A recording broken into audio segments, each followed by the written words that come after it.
Então, olá, meus santos e minhas santas. Uma vez mais, estamos aqui diante do Senhor, na sua infinita misericórdia, para bendizermos, então, a Ele por sua misericórdia, por seus dons, por tudo aquilo que Ele realiza em nossas vidas. Hoje, então, nós damos início a este primeiro domingo do Advento, ou seja, iniciamos este primeiro domingo e aí temos também o início de um novo ano litúrgico. Este ano, então, o ano B, em que vamos trilhar os passos aí a partir do Evangelho do evangelista Marcos. O tempo do Advento tem como centro justamente a vinda do Senhor. A vinda do Senhor na plenitude dos tempos e também a vinda do Senhor no fim dos tempos. No Natal, celebramos sua vinda em Jesus, Filho de Deus, feito homem, isso na plenitude dos tempos. O Senhor, porém, virá também glorioso no fim dos tempos. Ele se encarna, Ele se faz presente sempre em nosso meio. Ele nos pede para montar a sua tenda e fazer morada também em nossas vidas.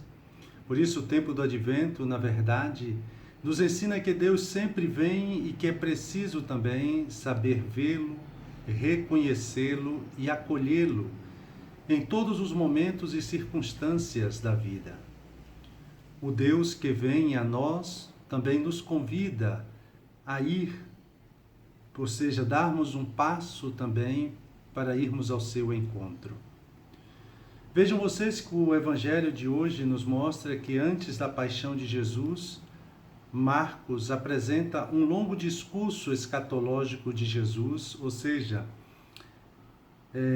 que aquilo que fala sobre os últimos acontecimentos também de sua vida. Com isso, não quer de forma alguma assustar os fiéis ou até mesmo apresentar dados históricos e revelações sobre o futuro, mas, na verdade, está buscando educá-los a viver o presente em contínuo estado de vigilância. Como não sabemos os tempos dos acontecimentos salvíficos, também devemos estar sempre em prontidão.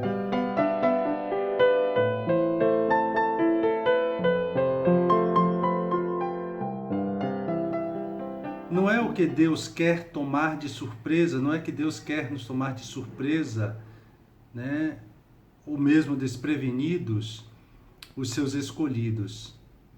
Mas Ele não quer que muitas vezes nos deixemos levar ou nos conduzir por outras realidades.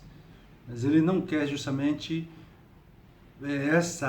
esse distanciamento de que as coisas, essas preocupações com as coisas do mundo, e eles, então, assim, os fiéis terminem esquecendo de vigiar e serem pegos aí de surpresa.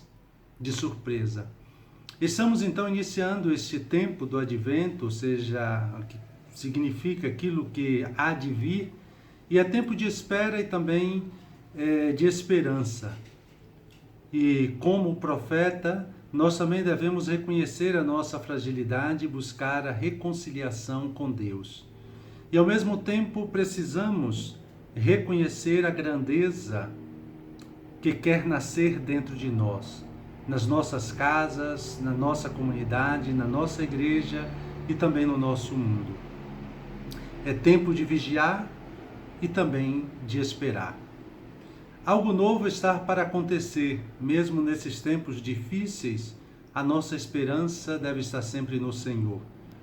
E mesmo com a pandemia, não deixemos que o brilho e a esperança se apaguem em nossas vidas.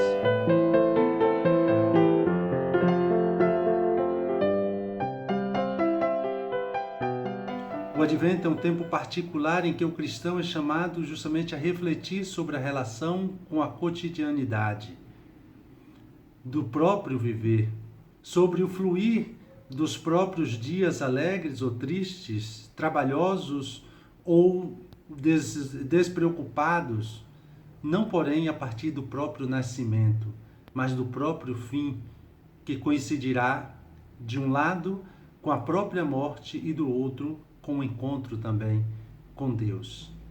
O desafio da fé cristã, nesse sentido, é o de aprender a ler a nossa realidade, o nosso tempo, a nossa história com os olhos, então, de Deus, a partir de Deus, e viver assim com uma consciência de sentido que supere os estreitos limites da própria realidade. É assim que devemos ver.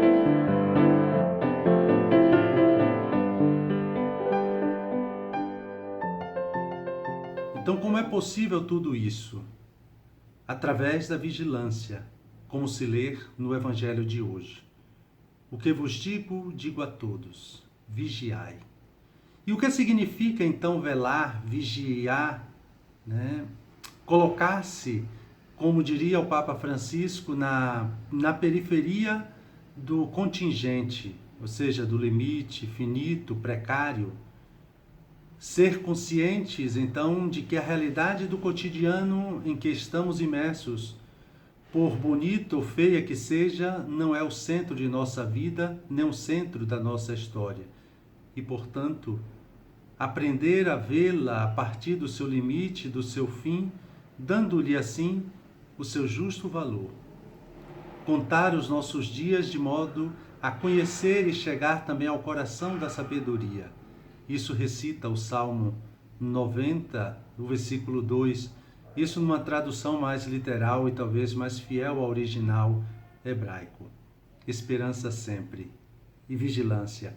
É este o convite que o Senhor nos faz. Dias melhores virão para todos nós. Então, seguindo, me coloco, como de costume, na presença do Senhor, buscando então ali tirar proveito da sua presença. Recolho-me depois, então, imaginando o Monte das Oliveiras, onde Jesus está com os 4 discípulos ali em frente ao templo.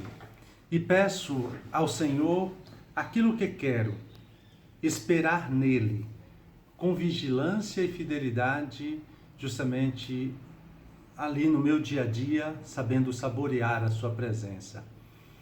E depois, então, buscando tirar proveito, me coloco, então, na presença do Senhor e procuro me perguntar, diante daquilo que Ele, então, nos faz, qual seria, então, buscando estirar o poder que Jesus nos deu. Qual foi esse poder? E aquilo que realizo no meu dia a dia, no meu trabalho comum, e a todos na missão específica, será que tem alguma relação com aquilo que o Senhor nos pede? E depois, o que significa não dormir? Ficar atento, vigilante e vigiar sempre. O que significa isso na minha vida? Que o Deus de ternura e compaixão nos abençoe e nos guarde. E que sejamos sempre, então, sinais da sua presença e da vigilância do Reino neste mundo.